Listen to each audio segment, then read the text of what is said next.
Bismillahirrahmanirrahim. Alhamdulillahi rabbil alamin wassalatu wassalamu ala al-mab'uthi rahmatan lil alamin nabiyyina Muhammad wa ala alihi wa sahbihi ajma'in.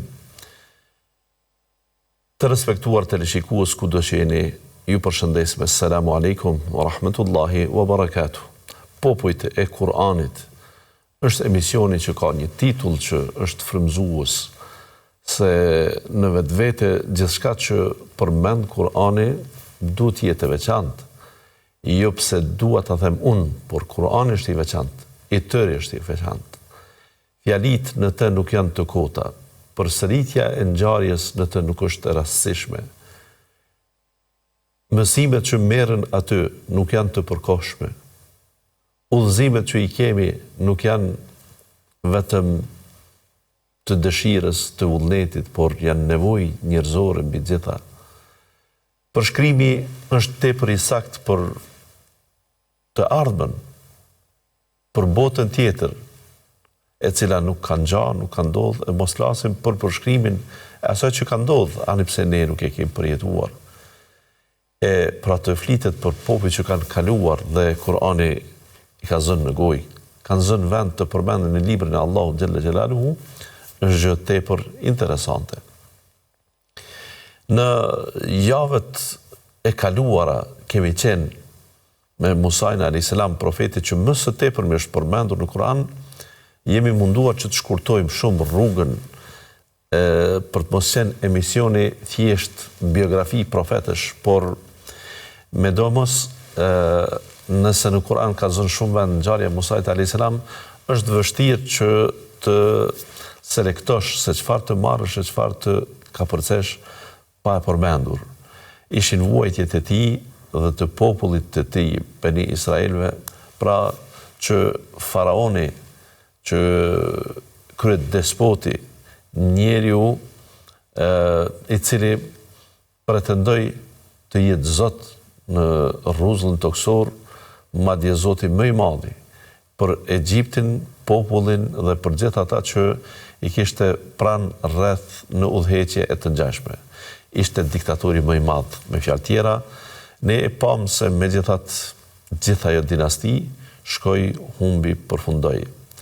Dhe përmendëm gjithashtu një javë më herët se java e kaluar, se si nga familja e faraonit kishte besimtar.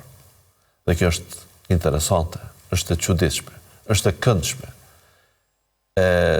Dhe dolën se nga familja ishte një besimtar, nga familja e ngushtë që nuk thuhet shumë për të treguar se sa ishte vija e afërsisë, pra nuk thuhet se ishte vëllai i tij, apo ndonjë djalë vëllai, apo dikush tjetër, por megjithatë nga familja e tij, të cilën nuk e dim se sa antar i ka pas dhe se prej çfarë përbërjesh ka pas ajo familje, apo fis, apo kushërin të tyre. Megjithatë, ka qenë interesante që dikush të del nga ta dhe të besoj. Interesante ishte edhe frizerja e vajzës së faraonit, e cila bëri një sakrificë tepër të veçantë, tepër të hatashme për uljen e saj ndaj Allahut, në besimin e Allahun, në përkushtimin e saj në atë besim, dhe në mos lëkundjen, qëndrueshmërinë, stabilitetin e saj përballë kërcënimeve, të cilat nuk ishin më veç fjalë, por u sprovua me fëmijët e saj, madje me torturën më të fllihur, që ata të hidhen në zjarr, në vaj të vluar. Me fjalë tjetër, pra ajo nuk ishte thjesht një grua, nuk ishte thjesht një njeri, se këtë edhe një burr do ta kishte vështirë që ta bënte, ta përballonte. Ajo qëndroi stoik, edhe pse e dinte se me fëmijët çfarë po veprohej, do të veprohet edhe me të në fund, por nuk arrihet xheneti lehtë. Pastaj ishte besimtarja tjetër më interesante, ishte gruaja e tij, gruaja e faraonit. Të gjitha këta janë histori të këndshme, që të kuptosh se e vërteta mbështetet edhe nga pala armike do të gjesh dikush që do të përkrah. Mirë po sot atë që dua ta them, duhet ja jep një këshill vetvetes, kolegëve të mi, tërësve, hoxhallarëve, se edhe kundërta ndodh.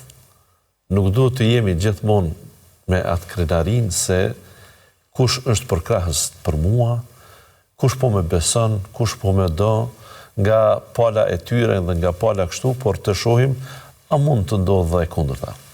Dhe këtë pjesë dua të ndajmë në, domethënë, Musajin a.s. me popullin e tij, me Beni Israelit, në dy ngjarje interesante.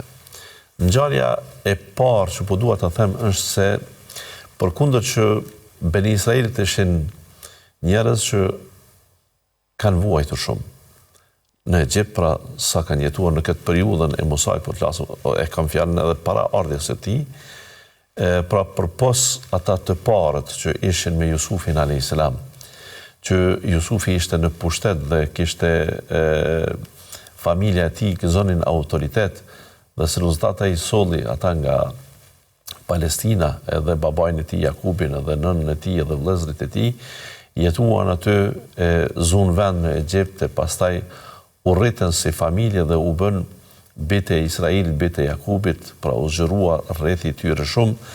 Megjithatë, ata filluan të vuanin shumë nga perandorët, nga udhëheqësit e Egjiptit që ishin faraonët, pra të një pasion shumë. Është interesant, pra ne kur e themi faraoni, mund të kemi fjalën për një faraon në kohën e Musait a.s., për një mbret. Por faraonët në fakt nuk është emër njeriu. Faraon është, ose Firaun, është pozita udhëheqëse që e kanë pasur në Egjipt kjo dinasti e faraonëve, e që i bie sikur sultan, sikur emir, sikur khalife, për shprehje udhëheqësi që janë jo emrat e njerëzve. Sikur që i themi pra tek bota katolike, pra papa. Papa, por çdo pap është pozita, e nuk është emri i njërit prej tyre pap. Pra i bie se këto janë pozita që tituj, ose myftiu, ose kry myftiu, ose të ngjashme pra për i shprehjeve që i kemi, secili është me emrin e tij të përveçëm, pastaj myftiu filani, myftiu fisteku, apo ky udhëheqës, ky mbret, apo ky pap, apo ky, me fjalë tjera edhe faraonët kësaj janë. Mos të mendoni që faraon është emri i udhëheqësit të Egjiptit në kohën e Musait a.s. Pra edhe ai para tij ka qenë faraon, edhe ai para tij faraon, prej tyre janë pak që dihen emrat në histori, gjenden në Kur'an, pak janë që përmenden emrat tyre, pra si Ramsisi, e pastaj edhe ata kanë pasur emrat të trashëguar, i pari, i dyti, i treti, e kështu me radhë. Megjithatë, pra dinastia e faraonëve ra me në kohën e Musait a.s. me ngjarjen që ne në javën e kaluar përmendëm se si ai përfundoi në det, kur deti ishte shpëtues për Beni Israelit, e kaluan, u bë rrugë e hapur që ata të dalin matan detit. Faraoni mendoi se edhe ai do ta gëzonte këtë beneficion dhe u fut edhe ai me ushtrinë e tij në det për të kaluar dhe për të nxënë nga brapa Musajin a.s. me Beni Israelit, dhe të njëjtën kohë pra që ta bënte atë që kishte menduar që ta bëj pra nga masakra dhe luftimi i Beni Israelve deri në mbytjen dhe zhdukjen, shfarosjen e tyre tërësisht. Me fjalë të tjera, këto plane nuk u realizuan, në kundërta faraoni u mbyt në ujë, pra dhe gjithçka mori fund sa i përket tij. Mirë po. Tash dua të përmendi këtë që është këshill për të gjithë ne, se edhe nga mesi i familjes tënde mund të ketë të tillë që përkrahin palën armike.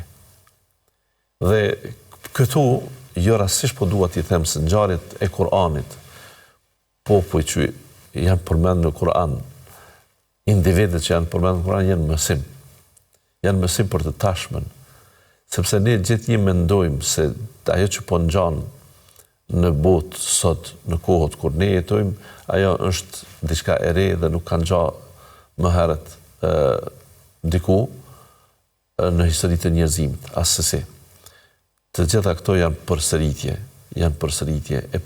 por jeta jo njerëzore, sidomos e këtyre gjeneratave të fundit, po them që jetojmë 60 vite, 80 vite, nuk jemi në gjendje që të kapim vija të gjata të historisë, e të mbajmë mend se si ka ndodhur para 300 vite, e si para 500 vite, e si para 200 vite, sepse gjitha ato që janë përtej ymrit ton, domethënë duken histori, nëse janë të afërme, histori pra që ne nuk i kemi përjetuar, por i ka përjetuar babai ynë, megjithatë kapen, sepse përmenden më të shpeshta, këtyre herë kështu kanë bërë, këtyre herë kështu ka ndodhur, në kohën tonë kështu ishte, do thotë, mund të themi se kushtimisht 70 vitet e mia mund t'ia shtojmë edhe një 3-4 të babës tim, i cili është pak më i vjetër, edhe disa e ka bërë me mu, pra po duhet të them se deri dikun me gjyshin mund ta njohim si histori reale dhe aktuale, por sa të shkojmë më thellë, sa të thuhet para 200 vjete, atëherë fillojnë gjërat të duken ose edhe të pabesueshme nga një herë. Mirë, po Kurani kur i rrefen këto, i rrefen për të treguar se gjitha ndodhin. Sot është e njoftun se në udhëheqjet politike, organizative, shtetërore, jo vetëm në një vend, jo vetëm në një shtet, në krejt globin, e kanë filozofinë e vetë të udhëheqjes se si, kushtimisht të themi, shërbimet sekrete që funksionojnë në kuadër të një shteti, nuk merren vetëm me çështjet e brendshme të tyre. Fundja nuk është shërbim sekret i mirëfillt nëse nuk e di se çka ka në popullin tjetër, në fqiun tjetër i cili mund të rrezikojë ty. Pra ti duhet të depërtosh edhe tek pala tjetër. Dhe mënyrat se si ti depërton janë të ndryshme, janë të shumta. Ekspertët e sigurisë dhe të fushës janë në gjendje këto t'i shtjellojnë edhe më mirë edhe më thukt. Mirë po, kjo gjetja, respektivisht dalja në pa, e njerëzve nga familjet e tyre, nga të afërmit, nga rreti i tyre, dhe që ti mund të bashkëpunosh me ta, kjo është gjë interesante. Pra, e thash këtë, sikur që gëzohemi se nga familja e faraonit ishin ata që filluan të besojnë në Musajin a.s. Për shkak vërtet ishte arsye të besojnë, se Musaj a.s. Në një mënyrë apo tjetër, me mundjen dhe zotrimin e arenës kur dolen për të ballafaqur magjistarët me Musajin a.s. ishte triumfues bindes, pra kishte arsye që të binden këta tjerët shikuesit, spektatorët, se Musa kishte diçka të vërtetë, por megjithatë kërcënimi ishte shumë i madh për faraonit. Ata pra besuan në rregull, por ai besimi i brendshëm shkaktoi një dyndje, një frikë nga vetë në shpirtin e faraonit, sepse nga njerëz të afër, bashortja është ajo që po i beson armikut tënd Musait a.s. Mirë po, e gjashmja pra thash, ka ndodhur edhe me të kundërtën. Karuni ishte një besimtar i Musait a.s. nga Beni Israelit, e që Allahu Gjelle Gjelaluhu e përmend pra në Kur'an, ai u sprovua me një bashkëpunim me faraonin dhe u bë njeri tepër i pasur. Allahu e tregon se është nga familja Musait. Thuaj se për shkak të vuajtjeve, për shkak të përsekutimit dhe nënshtrimit që u kishte bërë faraoni Ben Israelve, ata të gjithë ishin njerëz me një dert të përbashkët, donin lirin. Dhe ardhja e Musait a.s. dhe thirrja e tij për faraonin, paraqitja e dëshmive se është i mbështetur nga Zoti me mrekullin e shkopit dhe të dorës, le që ishte faktor bindës për të besu Beni Israelit, por ata për dallim prej pjesës tjetër, sepse kjo ishte faktor që të besonin edhe populli i Egjiptit, pasuesit e faraonit. Por megjithatë, këta nuk vuanin sa vonte komuniteti i Beni Israelve, dhe rrjedhimisht ata që kanë vuajtur më tepër edhe bashkohen me let. Kjo është ligj. Kështu që Musait a.s.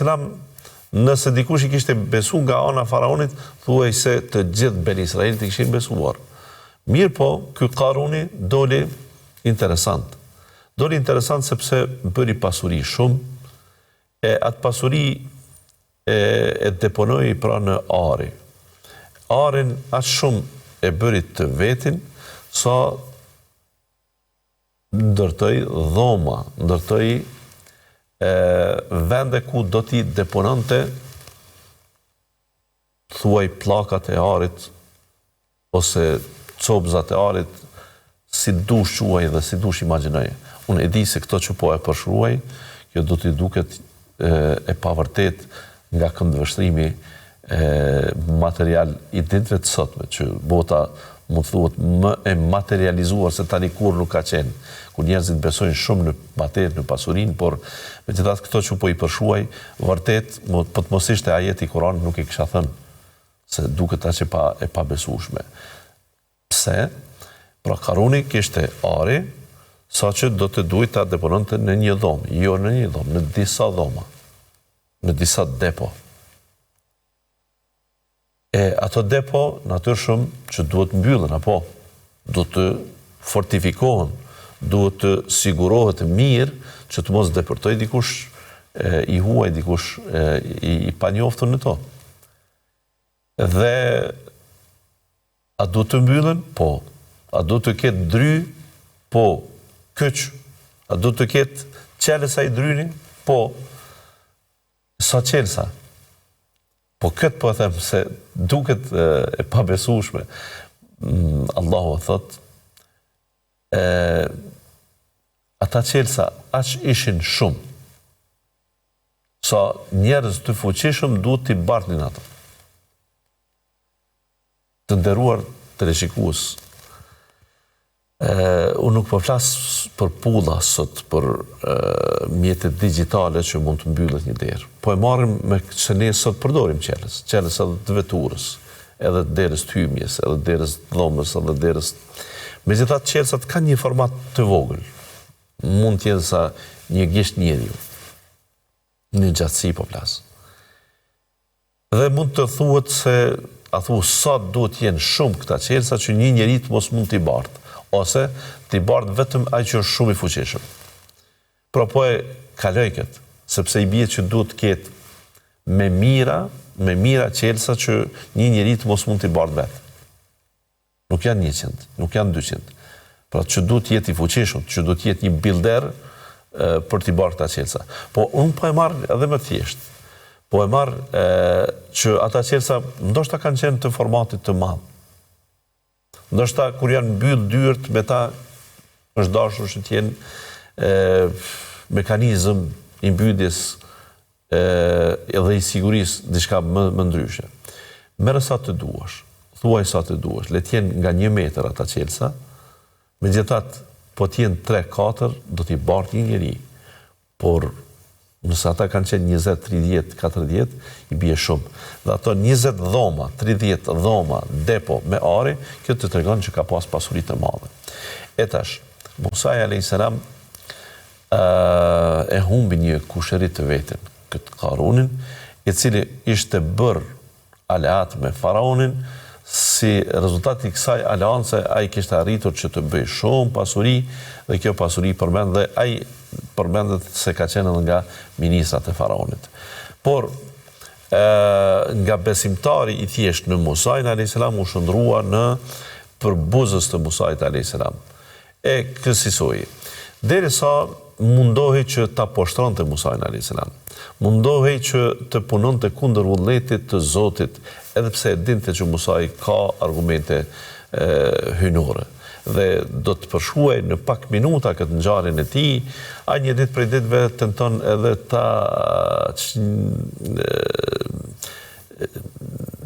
ta çarmatos me në aspektin moral Musajin a.s.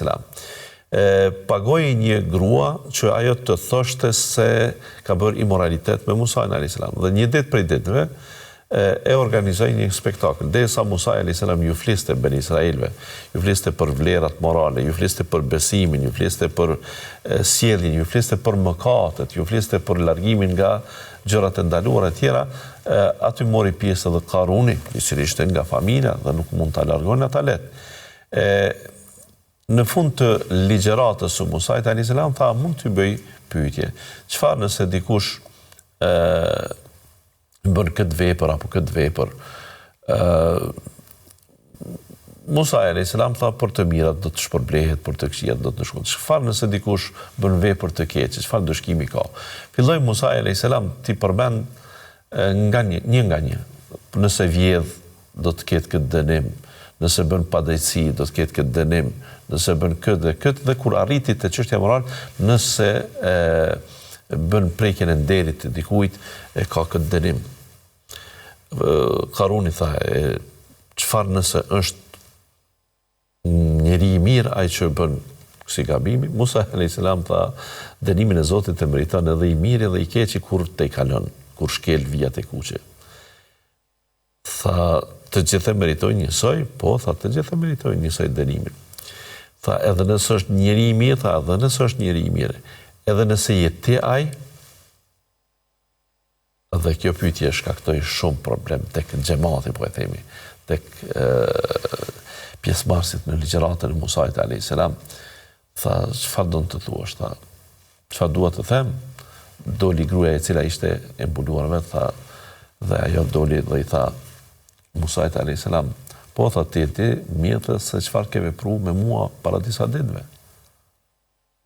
Dhe njerëzit mbetën gojë hapur, o Zot është e mundur të preket morali i Musait a.s. dhe ndoshta edhe është e mundur. Se janë çështje të fshehta, mëkatet mund të jenë të tilla. Atëherë ne që kemi duke pasuar një njeri që qenë ka i pamoralshëm, se meriton të shkojnë pas e tjera. Dhe kur kështu ndodhi, populli mbetën, tash po e presin se cili do të jetë reagimi i Musait. Natyrisht që fajtori megjithatë mund të duket, mund të shpërfaqet me fajin e tij, se vrehen shenjat në fytyrë, vrehen shumë shka që mund të ketë ai nga të metat në këtë drejtim, sidoqoftë ai do të reagoj pra tash. Kur reagoi Musa a.s. tha asaj gruas, nëse të pyesta për hir të Allahut, do të tregosh të vërtetën? Kur përmendi Allahun, është të çuditshme. Aja filloi të dridhej, filloi të friksohej. Tha, por megjithatë e shikoi Karunin nga njëra anë, i cili tha du të qëndrosh, aja tha, po, tha, do të tregoj. Tha, po të përbehem për hir të Allahut, krijuesit të qiejve dhe të tokës, krijuesit të gjithësisë, krijuesit tënd, të prindërve tu edhe të gjithëve. Është e vërteta kjo që po thua, e ata ishin mësuar, pra që megjithatë me këtë Zotin që njerëzit politest dijeni, kanë shumë nevojë për besimin në atë Zotin e madh. Ata që mendojnë se një varr po i ndihmon, ata shkojnë te ky varri, shkojnë te ky personi, shkojnë për të ndërmjetësuar, duke ditë se ky po i ndihmon. Por çfarë nëse e din që ky megjithatë është i vdekur, çfarë për Zotin e tij? Dhe kur i përmendi Zotin, ajo filloi, tha, jo, tha, nuk mund ta them. Se e dinte që do të ketë hakmerrje, hakmarrje të drejt për drejt, domethënë për padrejtësinë që po bënte ajo, për shpifjen që po bënte dhe dredhin që po dëshiron ta bënin kundër Musait që po mbështetej vazhdimisht nga ana Allahu xhel xhelaluhu. Kur i tha këto fjali, ajo u zbraps dhe tha, jo, tha, nuk është e vërtetë, tha, por ky tha, më ka josh me shumë para që ta bëj një gjë të tillë. Natyrisht që ai spektakël u shndrua në diçka tjetër dhe kjo e bëri që ai spektakël të shndërrohej në favor të Musait a.s. Pra këta besimtarët që dëgjonin ligjëratën e Musait a.s. u forcuan edhe më shumë dhe u bën edhe më të fuqishëm duke ditur se ne vërtet kemi duke e pasuar një njeri të sinqert, një njeri të mirëfillt, një njeri të besueshëm, një njeri që ka edhe dinjitet dhe moral të lartë e nuk është i provokuar keq në këtë drejtim. Pra, u qetësuan zemrat e tyre dhe kaloi kjo gjë. Mirë po, Karuni nuk mjafton me këtë. Pretendon dhe don që të bëj edhe diç më tepër. Ne do të bëjmë këtë një shkputje të shkurtër, do të themi dhe të shohim një farë spektakli tjetër që do të organizoj Karuni në përballje me Musain a.s. Qëndroni me ne.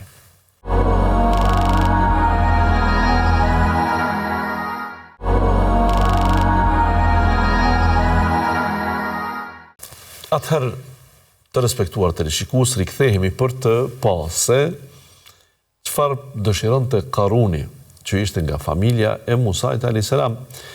Që bënte me Musai dhe qysh ai tentonte ta poshtronte atë e që të mos pasohej. E bënte punën e faraonit në Beni Israelit. Në kuptim pra, ndikimi i tij tek fëqinjtë e tij, tek kushërinjtë e tij, tek familjarët e tij, sepse ishte nga familja e Musait a.s.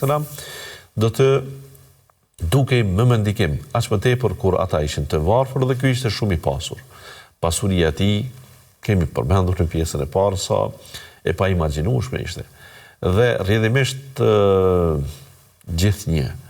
gjithnjë kur përmendet pasuria, materia, për njerëzit për atë që kanë nevojë, janë më të dobët përballë saj. Dhe dobësia e tyre përballë nevojave e bën që edhe mund të nënshtrohen, sikur në ditët e sotme. Dhe jo rastësisht përmendet në hadithet të pejgamberit sallallahu alaihi wasallam për njeriu për shembull që pasohet në emër të pasurisë, jo në emër të dijes dhe drejtësisë. Duhet shumë të kemi kujdes me këtë kategori të njerëzve që duan të arrijnë më lart dhe të shohin se kush po ju ndihmon atyre me ato që ata kanë dëshirë dhe pasionet të momentit. Pra, të pasurin e nderojnë për pasurinë sepse ai mund të jetë ndihmues i tyre ose të përfitojnë nga pasuria e tyre. Shumë për njerëzve të mashtrohen kur rrethohen pas tyre njerëzve, por megjithatë gjersa ka ai pasuri, ka plot njerëz rreth vetes. E njëjtë është edhe pushtetin. Ke një pozitë, je kryetar komune, je ministër, ke plot njerëz që të rrethohen, që të duan sepse je në pozitë. Dhe do të kemi kujdes. Ju besimtar të sinqert, do të shumë të keni kujdes kur t'i doni njerëzit, t'i doni pa pozita, pa pasuri, pa beneficione që i kanë, nëse i doni për hir të Allahut. Dhe unë nuk do të them se nëse këta provohen, merren vin ditë kur atë që ti do bëhet edhe kryetar, bëhet edhe udhëheqës, bëhet edhe menaxher, bëhet edhe atë që ti do bëhet edhe i pasur. E ke dashur dje kur ka qenë i varfër, nuk duhet të them se tash duhet të largohesh prej tij. Ti vazhdo që ta duash se ti ke dhënë provimin, ti ke dashat edhe atëherë kur ai nuk ishte në pozitë ose nuk ishte pasuri. Mirë po, të kesh kujdes në të kundërtën. Nëse ai sprovohet tash, i s'ka dhënë mandati thjesht, i humb pasuria, shndrohet në një borxhli, në një njeri i varfër, në gjuhën popullore që themi bëhet për fitra. Tash ku është shështia jote? Dashuria jote për hir të Allahut që ke pas për te. Simpatien që e ke pas për te, tash du ta manifestosh. E jo të punoj me atë fjallën e dëshpruar që kanë thënë njerëzit që njihet në mesin ton, sa pata pula, e pata qurana, pata miq dhe pata jarana. Nuk duhet të jesh i rrethuar me miq atëherë kur ke pasuri dhe të jesh i izoluar kur të humbet pasuria. Po duhet të them se njerëzit me ndikim, njerëzit pra që në popull mund të kenë një autoritet për shkak të disa prej këtyre beneficioneve ose mirësive të Zotit, mund të jenë joshës për të tjerë dhe bile, çfarë të bëj një profet si Musaj, çfarë të bëj një hoxh si ai, kur i thret njerëzit largonin nga zinaja, a ky s'jep kurrë. Ky ka xhenetin, po ka shumë larg. Duhet me vdek një herë, duhet murin gjallë, don shumë sabër dhe ky tjetri joshin e ka aty për aty. Dhe njeriu është i ngutshëm, është nxitues, e do të shpejten. Domethënë është nga natyra njerëzore është që nxiton për përfitu nga atë që është më shpejt. Në kuptimin edhe në biznese shumë për njerëzve nuk bëjnë investime që të fitojnë miliona pas 10 vite, po janë më të kënaqur që të fitojnë 10.000, 20.000 euro sot për sot dhe edhe nëse ato miliona kur njëherë ose shumë gjatë vite nuk mund të bëhen. Sepse kjo është e sodit dhe këtë të sodit kape, mere, avancoje, përfitoje, kapitalizoje tjetër, sepse e nesrit nuk dihet a vjen apo nuk vjen. E rëndësishme, Karuni kishte këtë pasuri dhe kishte këtë ndikim, tentoi ta bënte atë që e bëri në raport me Musajn a.s. kur ishte fjala për ta poshtru në aspektin moral, nuk i dhezi kjo, tash ishte rritbendja dika tjetër. Dhe i tha kështu, o Musa, ta vërtet tha, ty Zotit ka zgjedhur pejgamber. Është interesant kjo fjali. Vërtet, ty Zotit të ka zgjedhur pejgamber, nuk po e mohon këtë. Është shumë i sigurt në këtë.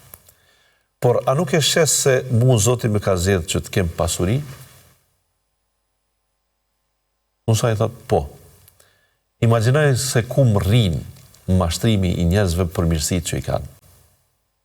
Qoftë në pasuri, qoftë në shëndet, qoftë në pozitë, qoftë në bukuri, qoftë në të gjitha ato që janë të tilla. E mendojnë të gjorët se në një farë forme janë të zgjedhur të Zotit për këtë.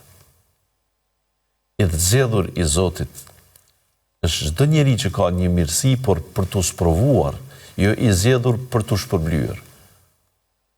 Madje vetë profetet që Zoti i ka zgjedhur, nuk i ka zgjedhur për t'ju thënë të jeni liderët e popullit. Përkundrazi, profetët kanë vujt më shumëti. Të rrallën ata. Do të përmend më vonë si Davudi a.s. pra që ka qenë profet dhe mbret dhe udhëheqës. Të rrallën ata që kanë pas pushtet. Përkundrazi, të gjithë profetët ballafaqohen me pushtetin. Të tjerë përlas. Të gjithë profetët ballafaqohen edhe me popullin. Pra paria gjithmonë ju ka nejtë përballë. Derisa dhe i mbyste. Derisa dhe i kesh trajtonte. Pra, me qenë profet, është e vërtet që të ka zgjedh Allahu, por nuk e ndim për privilegj në kuptimin, me thonë sa mirë që jam zgjedh profet, sepse i kam këto beneficione të dynjas, sepse njerëzit më shërbejnë.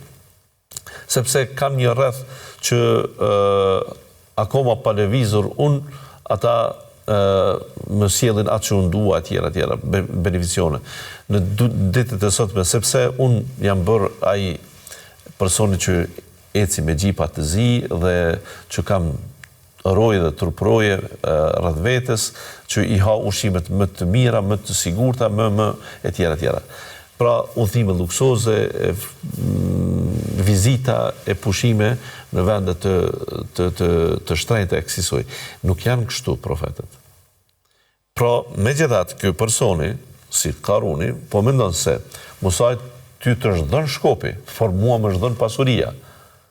Ti je profet në këtë pjesë, po edhe unë jam një farë profeti në këtë pjesën tjetër.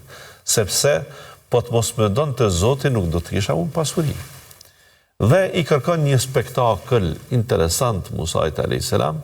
dhe i thot, a jenë gjendje pra që ne të dalim unë me pasurin që Zoti ma ka dhënë, ti me profesin që Zoti ta ka dhënë, ti shtyprat të përlahemi, të ngarojmë se cili jemi më afër Zotit.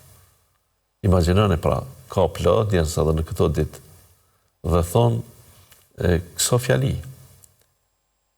Madje, sikur që është përmendur në Kur'an, nut'imu men law yasha'u Allahu at'ame, ata kur ju lypet lëmosh për të varfrit, e kanë përdorur në kohën e pejgamberit sallallahu alaihi wasallam, si ti ushqim ne ata të varfër, që po të donte Allahu i bënte të pasur.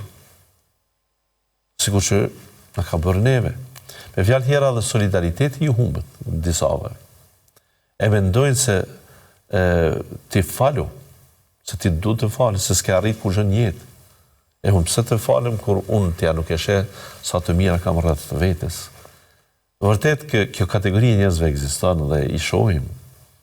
I shohim edhe direkt edhe indirekt edhe nëpërmjet videove dhe nëpërmjet incizimeve, domethënë, po dua të them video dhe incizime, edhe ata që nuk janë rreth nesh në vendin ton apo kudo kanë këtë logjik. E tash Karuni ishte i bindur që këtë Musajin i cili i mposhti faraonin nëpërmjet magjistarëve, pra ja mori magjistarët dhe i bëri për vete, unë do t'jam tash ai që ja kthej krenarin faraonit dhe të tjerë pra materialistëve, t'ju tregoj se ja ky Musa i juaj, pra dhe ta shohim Zoti se kë po e përfill më tepër. Dolën, u pajtua Musa a.s. dhe dolën në atë spektaklin e madh dhe kërkuan që të dy atë që deshën. Filloi i pari Karuni dhe tregoi se çfarë ambicie kishte. Pra, ju lut Zotit ju drejtua që më ka dhënë këtë pasuri, që me te më ke gradu dhe më ke, domethënë, po e njeh se është një profeci ose një pjesë e profecisë dhe më e madhe se sa kjo Musa a.s. që të jetë në dorën tonë dhe të shkatrohen ata që nuk e kanë. Një gjë e tillë po presin dhe janë edhe pasuesit e të dy palëve. Janë pasuesit e Karunit në njërin anë, janë pasuesit e Musait a.s. besimtarët në anën tjetër, të cilët po përcjellin me shumë vëmendje një zhvillim të tillë dhe po pritet se çfarë do të ndodhë. Qetë, asnjë ndryshim, asnjë frym, asnjë erë më shumë dhe nuk ka asgjë nga lëvizjet që të vërehet se eventualisht Zoti i Karunit po i ndihmon atij në këtë rast dhe të shifet të paktën një fije shpresë. Ndërkaq erdhi radha e Musait a.s. dhe ai i drejtohet Allahut me duar të lartë në lutje me nënshtrim të plot dhe i thot: O Zoti i Madh, ma nënshtro mua tokën. Ja çfarë pjesë të pushtetit kërkon tash. Ma nënshtro tokën. Ma bëj tokën që të më dëgjoj, që të më pasoj. Dhe i lutet me sinqeritet të plot. Është interesante këtë lutje kur nuk do të dinim me bë. Ne mund të themi o Zot shkatroje filanin, o Zot më poshte këtë imperatori, këtë dinasti, këtë zullumçar, këtë pushtetar, këtë despot e tjerë, por të thuhet bëje tokën që të më dëgjoj mua. Ky është pushteti. Ky është pushteti i mirëfillt që do ta kesh në dorë. Allahu xhalla xhelaluhu i përgjigjet Musait a.s. më njëherë, thot tokën e ke të nështruar, bëj çfarë të duash, kërko çfarë të duash. Musa a.s. kërkoi, pra këto janë të përshkruar në Kur'an. Kërkoi prej Allahut xhalla xhelaluhu që mas nështrimit të tokës kjo tokë t'i gëlltit, t'i përbi, pasurin dhe Karunin edhe pjesëtarët e tij me njëherë e të bëhen pjesë që i zë toka. Arsyeja është se jo që është çështje mundje, jo që është çështje që unë të triumfoj përballë këtij dhe që unë të kem pasues më shumë se sa ky. Arsyeja ishte shumë e shëndosh. Që njerëzit të mos mashtrohen mas asaj që është materie, por pas Zotin. Mas asaj që është interes i jon i kësaj bote, por duke u hidhruar Allahun xhel xhelalu. Mas asaj që është kapital i mirë, është mirësi e mirë të leton jetën, por të harron Zotin dhe ahiretin. Këtu ishte rreziku. Dhe për këtë edhe hoxhallarët kur flasin, të duket se po ta prishin qefin e dynjas. Ti ke bërë pasuria, i ta përmend kredin. Ti ke bërë mall e vlad e të tjerë, ata përmend alkoolin, imoralitetin e tjera dhe sikur të duket që s'po të lën më kënaq, unë për shkak i fitova këto. Po ti fitove këto për të kënaq me pjesë të lejuarës, duke mos e harru këtë çështje etike për ty, ahireti.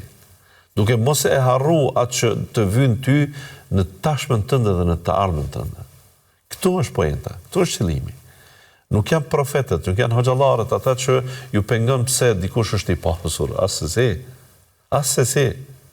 Dhe ne edhe nga profet kemi pasur që kanë qenë të pasur. Sikur sot që mund të kemi nga hoxhallarë që kanë kapital, mund të kenë pasuri. Nuk na bën kjo absolutisht të keq. Përkundrazi, besimtari i mirë dhe i fuqishëm, domethënë besimtari i fuqishëm është më i mirë dhe më i dashur te Allahu se besimtari i dobët. Te fuqia nuk është, disa dietarë kur komentojnë këtë hadith thonë, nuk është vetëm fuqia fizike. Pra nga kjo sikur kuptohet, besimtari i pasur është më i mirë dhe më i dashur te Allahu se besimtari i varfër. Dhe vërtet, të varfërit hynë në xhenet përpara për shkak të durimit që e kanë. Por nuk është që kërkohet nga ne dhe nuk stimulojmë askënd që të bëhet i varfër, se është më mirë, nuk është më mirë. Përkundrazi, nga varfëria ka kërku mbrojtje te Allahu xhelle xhelaluhu, i dërguari sallallahu alaihi wasallam ka thënë mos më bëj të varfër, më ruaj nga varfëria, ndër lutjet e tij që ka qenë. Pra varfëria nuk është që duhet ta kërkojmë. Sikur që s'duhet ta kërkojmë smundjen. Pra varfëria është sprovë. Smundja është sprovë. Gjitha këto që janë sprova, ne mund të fitojmë shumë prej tyre kur durojmë, por jo që duhet i kërkojmë ato, sepse vështirë është që t'i durojmë. E në këtë rast, pra, Musa a.s. nuk ka qenë kundër pasurisë, por ka qenë kundër dezorientimit të njerëzve pas pasurisë, duke pretenduar se atë që ta ka dhënë pasurinë është Zoti, dhe kur ta jep pasurinë është shenjë e kënaqësisë së tij dhe ti duhet të shkosh sipas dëshirave dhe pasioneve tua pas pasurisë. Kjo nuk guzon të ndodhë. Kjo është një mësim tepër i madh që na sjell Kurani kur na tregon, pra tash në pjesën kur flet për konkretisht pranimin e duas së Musait alayhis salam, dhe aty përfundon historia e këtij të vetë mashtruari Karunit, i cili ishte nga familja e Musait, i sprovuar me pasuri dhe duke menduar që pasuria atë do ta çojë tek Zoti, sikur ky që është profet edhe unë jam një i zgjedhur i Zotit, dhe kësaj mendoj se është njeri i arritur dhe njeri i dashur tek Zoti.